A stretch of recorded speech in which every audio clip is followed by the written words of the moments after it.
Ngibingelele kuzo zonke indlondlo ngithi nje bayede nakuwo wonke amakhosazana amanzi nolwandle nakubo bonke abantu ngibingelele ngithi bayede izindlondlo.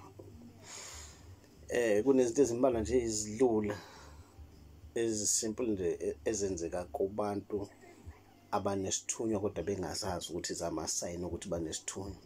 Ngizokhuluma ngazo-ke nje manje ukuze abantu basheshe bayi-understand ukuthi okay yini lesuke yenzeka kubona.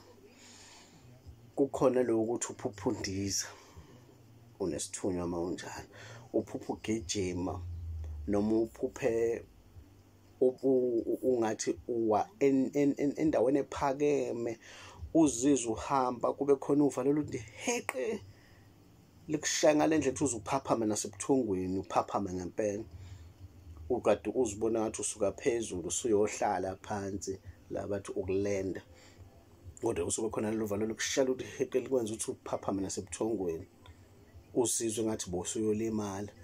Amasayini esithunywa lawo. Nokuphupha ubona imoto egijimayo noma wena uzibona usemotweni egijimayo kodwa egcina ingabonanga ukuthi iphelele kuphi, engazange iphelele mhlawumbe ingazange iphelele ngozi not vele yaphela nje ephushini.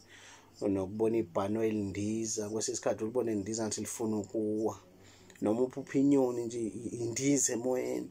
Amasayini esithunywa lawo. Amasayini esekukhombisa ukuthi unesithunywa.